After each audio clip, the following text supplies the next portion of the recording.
Welcome students. आज पुनः एक बार फिर से कक्षा 12 में ले चलते हैं, जहां पर आपका सारणिक का टॉपिक चल रहा था उसी को आगे बढ़ाते हैं। आज खासतौर से आपको जब त्रिभुज के 3 शीर्षों के निर्देशांक ज्ञात हों, ऐसी स्थिति में आपको त्रिभुज का क्षेत्रफल ज्ञात करना। दूसरा पॉइंट आपका इसमें है समरेख सिद्ध करना तीनों बिंदुओं को। तीसरा पॉइंट है अगर समरेख है तो किसी अज्ञात राशि का मान ज्ञात करना या सिद्ध करना। इसके अलावा एक और इसमें टॉपिक है कि जब त्रिभुज का क्षेत्रफल हमें ज्ञात हो कोई राशि, ऐसी स्थिति में किसी अज्ञात राशि का मान आपको ज्ञात करना। तो 4 खासतौर से इसमें टॉपिक हैं आज की वीडियो में। इसको ध्यानपूर्वक आपको देखना है और सीखना है। इंपोर्टेंट है, एग्जाम में आ जाता है कभी कभी। तो जैसे कि यहाँ पर पहला क्वेश्चन लिखा है आपका, उस त्रिभुज का क्षेत्रफल ज्ञात कीजिए जिसके शीर्ष निम्न है। एक शीर्ष आपका -2, -3 दिया है, 3,2 और यहाँ पर दिया -1, -8।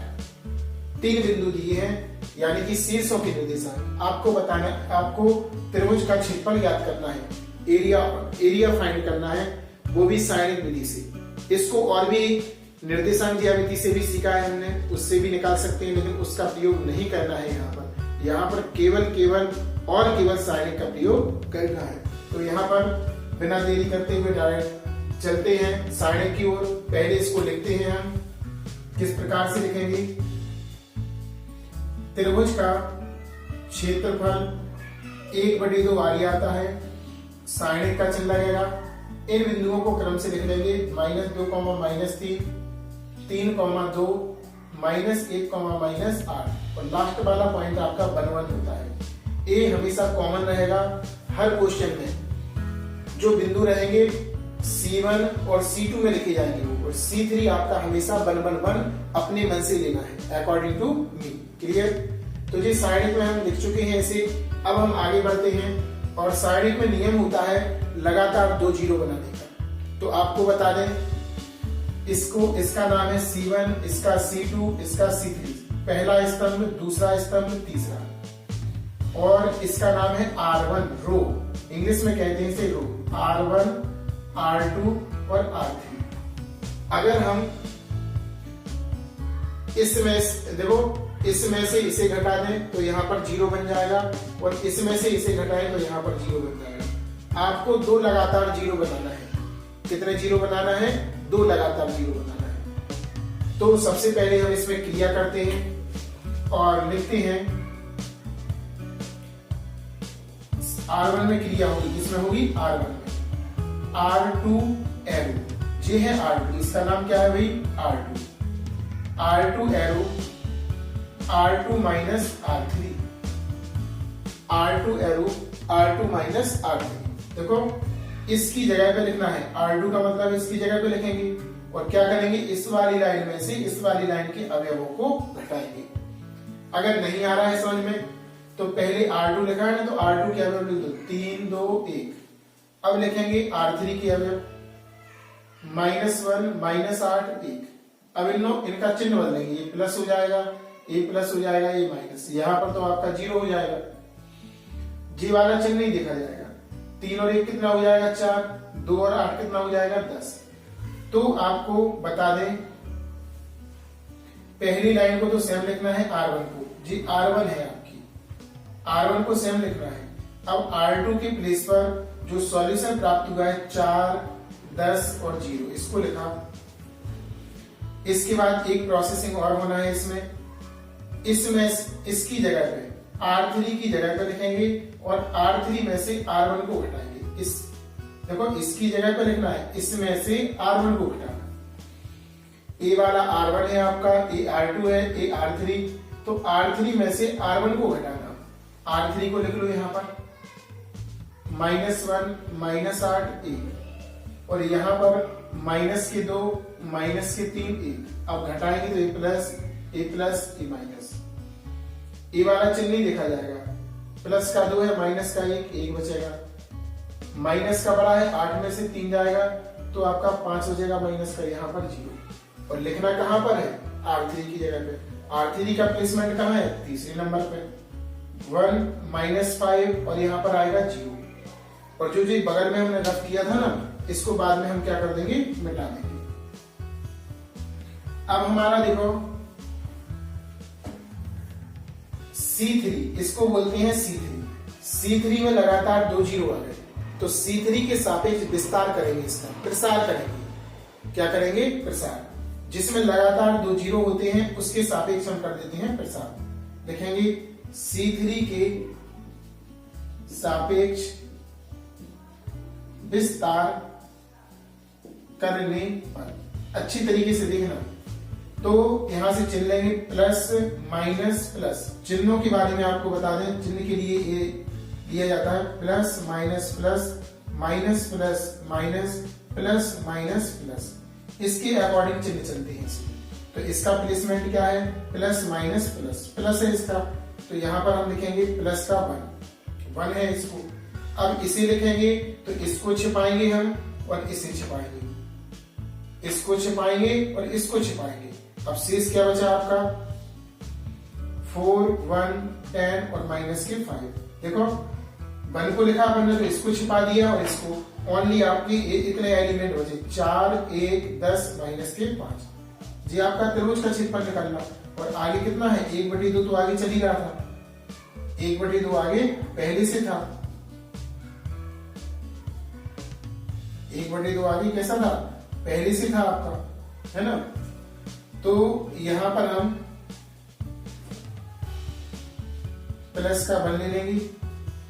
अब हमें गुणा हमेशा उल्टी तरफ से किया जाता है, उल्टी तरफ से, इसका इसमें और फिर माइनस इसका इसमें। तो हम यहां पर लिखेंगे त्रिभुज का क्षेत्रफल बराबर 1/2, 1 का गुणा इसमें होगा, यही आएगा। यहां पर हम गुणा कर देंगे 4 पंचे 20, लेकिन क्या आएगा? माइनस का 20, माइनस 10 एकम 10। तो यहां पर आपका हो जाएगा -1/2 और माइनस का हो जाएगा 30, इसकी बटे में 1, ऊपर का ऊपर नीचे का नीचे, माइनस का 30/2, 2 से काटेंगे कितने बार? 15 बार। तो आपका आंसर आ गया -15 त्रिभुज का क्षेत्रफल। चूंकि त्रिभुज का क्षेत्रफल कभी ऋणात्मक नहीं होता, इसलिए ऋण चिन्ह छोड़ देंगे, ऋण चिन्ह छोड़ने पर। तो आपका आ जाएगा त्रिभुज का क्षेत्रफल बराबर 15, आगे लिखेंगे वर्ग मात्रा। इसको निश्चित तौर पर लिखना है, ये अगर नहीं लिखोगे तो मार्क्स काट लिए जाएंगे आपके। क्लियर? एक बार बना देखें। सबसे पहले आपको 3 शेष दिए थे, त्रिभुज का आपको क्षेत्रफल निकालना था, तो हमने इसको साइनिंग मेथड में लिख लिया। जो बिंदु दिए हैं वो C1 C2 में लिखे जाएंगे और C3 को हमेशा कंपलसरी है 1 1 लिखना है। इसमें 2 जीरो बनाएंगे, क्योंकि 1 1 था, आसानी से 2 जीरो बना सकते। हमने क्रिया क्या की? R2 की जगह पे लिखा, इसमें से इसको घटा दिया, R3 की जगह पे लिखा, R3 में से R1 को घटा दिया। घटाना हमने बगल में बताया था, आप भी वैसे ही करना। अब हमारे C1 में 2 जीरो है, तो यहां पर हम C1 के सापेक्ष विस्तार करेंगे, लिख दिया, इसको 1 लिख दिया। यहां पर 1/2 पहले से था, है ना, 1/2 आपका क्या था? पहले से था। इसको छिपाएंगे और इसको छिपाएंगे, शेष बचा आपका इतना, इसको लिखेंगे, इसका गुणा इसमें माइनस इसका गुणा इसमें। सॉल्व किया हमने, इस तरह से हमारा 15 माइनस का आया था। चूंकि त्रिभुज का क्षेत्रफल ऋणात्मक नहीं होता है, अतः ऋण चिन्ह क्या कर देंगे? छोड़ देंगे। क्लियर? नोट कीजिए इसे। क्वेश्चन नंबर आपका दूसरा भी उसी से संबंधित है, सारणिक से। इसमें तो लिखा हुआ भी है, सारणिक का प्रयोग करते हुए निम्न बिंदुओं को समरेख सिद्ध करो। समरेख का अर्थ होता है कि सारणिक का मान आपका 0 आना चाहिए। अब हमारा सॉल्यूशन होने पर 0 आएगा। अभी आपका -15 आया था ना, तो वो क्षेत्रफल था। अब क्षेत्रफल आपका अगर 0 आएगा तो इसका अर्थ होता है कि तीनों बिंदु ये समरेख। समरेख का अर्थ क्या है? एक ही रेखा में स्थित हो। अब यहाँ पर त्रिभुज नहीं बनेगा आपका, 3 बिंदु समरेख का मतलब होता है एक ही रेखा में है, और ऐसी स्थिति में त्रिभुज का क्षेत्रफल होता है 0, है ना। तो यहां पर भी आपको त्रिभुज का क्षेत्रफल ही निकालना है। तो पहले हम लिखते हैं त्रिभुज का क्षेत्रफल बराबर, पहला बिंदु है 2 -1 5 3 -2 8, और तीसरा जो C3 स्तंभ है उसमें हमेशा 1 1 लिया जाता है, और त्रिभुज के क्षेत्रफल में क्या आता है? 1/2, 1/2 और लिया जाता है। इसको बीचों बीच लिखेंगे, त्रिभुज का क्षेत्रफल बराबर 1/2। अब हमें इसे सॉल्व करना है, वैसे ही जैसे अभी किया था। इसमें से हम इसको घटाएंगे और इसमें से हम इसको घटाएंगे। इसका नाम है R1, तो लिखते हैं यहां पर R2 arrow R2 minus R1, और दूसरी प्रोसेसिंग क्रिया होगी इसमें R3 arrow R3 minus R1। अब ध्यान से वैसे ही करना है जैसे अभी किया था अपन ने, 1/2 लेंगे यहां पर, और देखो R2 लिखा ना, तो R2 को यहां पर लिख लेंगे -1 -2 1 2 3 1, घटाना है माइनस माइनस माइनस, ए ऐड हो जाएगा, माइनस का 2 माइनस का 1 -3, माइनस के 5 हो जाएगा ये, और यहां पर आपका 0 बचेगा।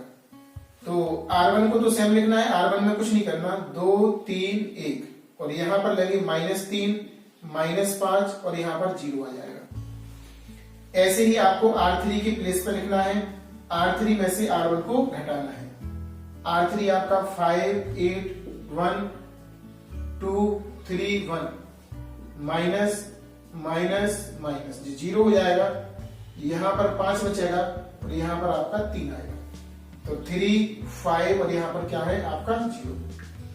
अब आपको इसको प्रसार करना है। अगर आपका 0 आता है तो हम कह सकते हैं कि तीनों बिंदु कैसे हैं, समरेख हैं। कैसे हैं, समरेख। जरा ध्यान से देखना और आप लोग समझना। अब हम लिखेंगे, देखो 0 0 किसमें है, C3 तीसरे स्तंभ में है। स्तंभ कहलाता है ये खड़ा वाला, और आड़ा वाला कहलाता है रो। रो मीन्स होता पंक्ति आर। तो यहां पर अब लिखेंगे C3 के सापेक्ष विस्तार या प्रसार भी लिख सकते करने पर हम लिखेंगे, देखो सबसे पहले लिखा था त्रिभुज का क्षेत्रफल 1/2 तो है ही इसमें, और हम प्रसार करेंगे इसके सापेक्ष प्लस माइनस प्लस, तो प्लस का हम 1 ले लेंगे, और साइड चेंज हो जाएगा 2/2 में, 3/3 का है अभी, 1 2 3 1 2 3, तो इसका नाम होता है 3/3। इसे छिपाना और इसे छिपाना, आपका बचेगा माइनस के 3 -5, और यहां पर 5। उल्टे हाथ तरफ से गुणा करते, बाईं तरफ से, यहां पर 1/2 आएगा, इसका गुणा इसमें माइनस के 15, माइनस बीच में आता है, इसका इसमें करेंगे माइनस के 15, माइनस का माइनस में होगा तो क्या हो जाएगा प्लस, 1/2 -15 + 15, तो यहां पर 1/2 × 0, तो आंसर क्या आएगा 0 वर्ग मात्रक। और जैसे ही आपका 0 आया तो इसका अर्थ है, यहां पर लिखेंगे चूंकि सारणिक का मान 0 प्राप्त हुआ, अतः तीनों बिंदु समरेख हैं। ऐसा हम लिख सकते हैं। नीचे लिखेंगे इट्स प्रूफ। ध्यान पूर्वक देखना अच्छे से और समझना, है ना। तो सबसे पहले सारणिक को लिया अपन ने, सारणिक फॉर्म में लिखा तीनों बिंदुओं को। जो तीनों बिंदु थे वो C1 और C2 में आए, और C3 का स्थान x से बराबर पर। ये सॉल्व करने का तरीका है। 1/2 आ गया था, अब हमने 2 लगातार 0 बनाए, जैसे कि प्रीवियस क्वेश्चन में। ऐसे कभी भी क्वेश्चन होते हैं जब 3 बिंदुओं को, तो ये वाली क्रिया सेम रहेगी, कभी बदलेगी नहीं क्वेश्चन में, है ना। तो यहां पर हमने सबसे पहले इसमें से इसको घटाया, इसमें से इसको लिख दिया, प्रसार कर दिया C3 के सापेक्ष, और सॉल्व कर दिया तो आपका 0 प्राप्त हुआ। और 0 प्राप्त होता है तो इसका अर्थ है कि तीनों बिंदु कैसे हैं, समरेख। नोट कीजिए इसे। क्वेश्चन नंबर आपका 3, इसमें समरेख दिया हुआ है ऑलरेडी पहले से कि 3 बिंदु ये समरेख हैं, यानी कि आप त्रिभुज का क्षेत्रफल 0 लेके चलना है अब, और उसकी सहायता से इसमें जो अज्ञात राशि है, के अज्ञात राशि है, देखो इस के का हमें क्या निकालना है, मान ज्ञात करना है। तो तरीका वही है, सबसे पहले हम सारणिक विधि में लिखेंगे चूंकि तीनों बिंदु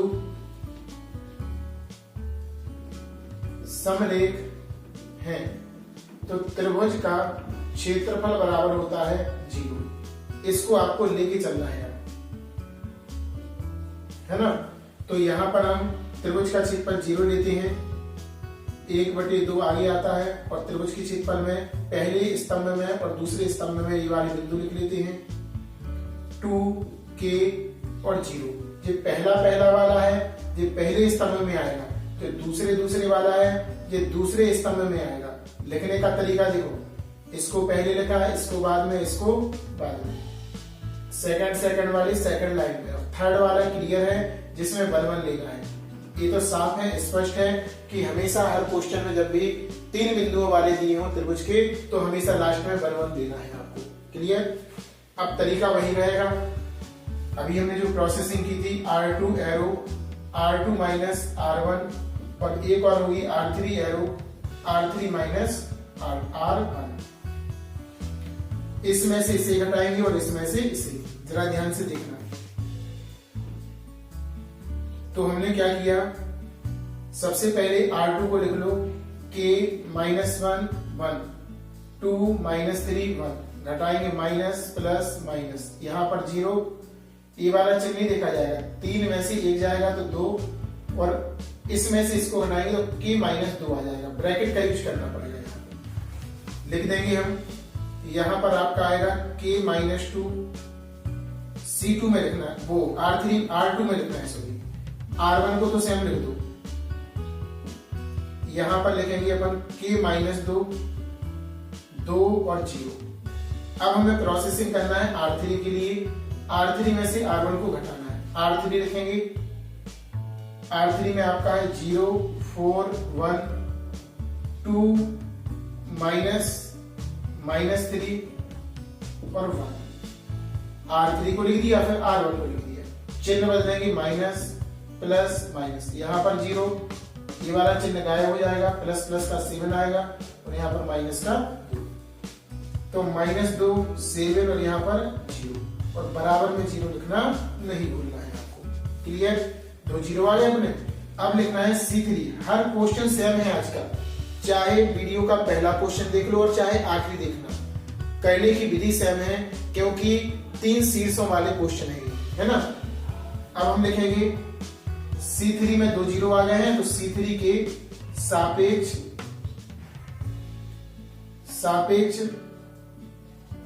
विस्तार करने पर, C3 के सापेक्ष विस्तार करेंगे, जरा ध्यान से देखना। तो अब बाहर देखो 1/2 पहले से लिखा हुआ था, इनटू C3 में क्या है, यहाँ पर 1, यहां से चिन्ह दिखेंगे प्लस माइनस प्लस, तो प्लस का 1 आएगा, साइन 2/2 में चेंज हो जाएगा। इसको छिपाएंगे और इसको, क्योंकि 1 को लिखना तो इसका आड़ी वाला और खड़ा वाला अपन छिपा लेते हैं। शेष आपका बचेगा K -2, यहां से 2 बचेगा, यहां से -2 और यहां से 7, और बराबर में 0 लिखना नहीं भूलना। 1/2, इसमें ब्रैकेट का यूज करके इसमें गुणा करेंगे, तो 7 K -2 और माइनस का इसका इसमें करेंगे तो माइनस का 4, बंद ब्रैकेट, और बराबर में क्या लिखेंगे 0। इसका गुणा इसमें कर दिया, इसका इसमें, अब गुणा करके देख लो, 7 के माइनस के 7 दूनी 14 और प्लस का कितना हो जाएगा 4 बराबर 0। इसके बटे में 1 मान लेना, नीचे का नीचे, ऊपर का ऊपर 7 के माइनस के 10 बचेगा, क्योंकि ये घट जाएगा, इसमें से नीचे आएगा 2 बराबर 0। इसके बटे में 1 त्रिया गुणा करेंगे, 7 के माइनस के 10 बराबर 0, इसका 0 में होगा तो 0 ही आएगा। 7 के बराबर कितना आ जाएगा 10, तो K का मान आपका आ जाएगा 10/7। इस तरह से हमारा K का मान प्राप्त हो जाएगा। एक बार पुनः देखें सवाल को। सबसे पहले क्वेश्चन में कहा था कि 3 बिंदु समरेख हैं, तो K का मान ज्ञात करो। समरेख की कंडीशन में त्रिभुज का क्षेत्रफल 0 लेते हैं। साइनिक फॉर्म में लिखा 1/2, पहले दूसरे और तीसरे बिंदु को C1 और C2 में व्यवस्थित किया, और C3 फिक्स होता है हर त्रिभुज के से संबंधित क्वेश्चनों के लिए बराबर। अब हमने 0 बनाने का प्रयास किया, तो इसमें से घटाया R1, जी R1 है, R1 की प्रत्येक अवयव, पहले इस वाले अवयव में से A, इस वाले में से A और इस वाले में से A, ऐसे इसमें से A, इसमें से A, इसमें से ए, है ना।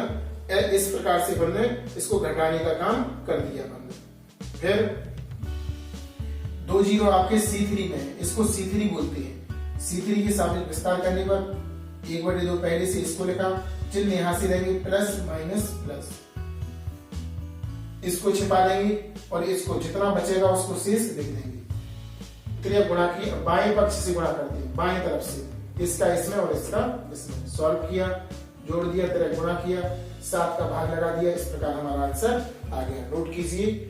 एक सवाल और बताते हैं इसका लास्ट में, इसके बाद वीडियो कंप्लीट हो जाएगी। और इस प्रकार के सवालों को आपको जो बुक्स में दिए होंगे एनसीईआरटी में, वो सारे क्वेश्चन लगाना है। ये भी एनसीईआरटी क्वेश्चन ही है। क्वेश्चन नंबर आपका चौथा है ये, और चौथे क्वेश्चन में आपका लिखा हुआ है के का मान याद कीजिए यदि त्रिभुज का क्षेत्रफल 4 वर्ग मात्रक, इसमें दिया हुआ है ऑलरेडी पहले से, और बिंदु इतने इतने है ना। अब इसमें समरेख की पोजीशन नहीं है, इसमें क्षेत्रफल दिया हुआ है। तो सबसे पहले हम वो कह रहे हैं, देखो के का मान याद करो और त्रिभुज का क्षेत्रफल है, त्रिभुज का क्षेत्रफल दिया हुआ है 4 वर्ग मात्रक। अच्छे से देखना, हम लिखेंगे त्रिभुज का क्षेत्रफल बराबर 4। यहां पर हमारे हिसाब से सूत्र होता है 1/2, और बिंदु लिखेंगे K 0 4 0 0 2 1 1 1, लास्ट वाली लाइन तो 1 1 होती, बराबर 4, ऐसा लिखेंगे। अब इसमें तो देखो ऑलरेडी 2 जीरो दिए हुए हैं, इसमें दिए है ना, तो हम लिखेंगे C2 के साथ ही विस्तार कर देगा, और C2 में कौन लिखा जाएगा, केवल 2 लिखा जाएगा।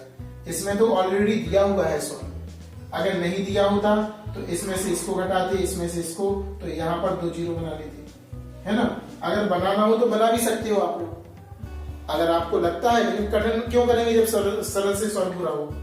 तो यहां पर लिखेंगे C2 के सापेक्ष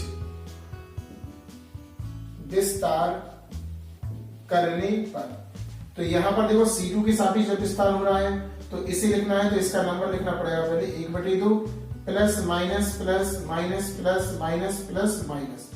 अब माइनस का 2 आएगा, यहां से गिनते हैं प्लस से, plus minus plus minus plus minus plus minus, तो माइनस आ रहा है यहाँ पे।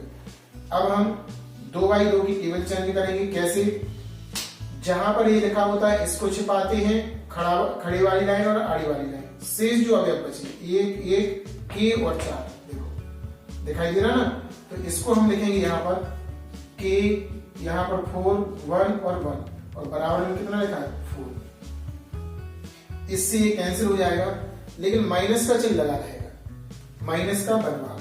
यहाँ पे लिखेंगे -1, इसका गुणा इसमें होना है तो आपका के हो जाएगा, इसका गुणा इसमें होगा तो -4 हो जाएगा, बराबर 4। अब हम इस माइनस का गुणा करेंगे अंदर, इसमें भी और इसमें भी, तो इसमें करेंगे तो माइनस का के आ जाएगा, इसमें करेंगे तो प्लस का 4 हो जाएगा, बराबर 4। अब इसे उस तरफ भगाएंगे तो माइनस के बराबर 4 माइनस का 4, तो माइनस के बराबर 0, तो के का मान भी क्या हो जाएगा 0। इस माइनस का भाग लगा देंगे तो 0 में माइनस का भाग लगाएंगे तो 0 ही प्राप्त होगा। इस तरह से हमने इसका मान भी निकाल लिया।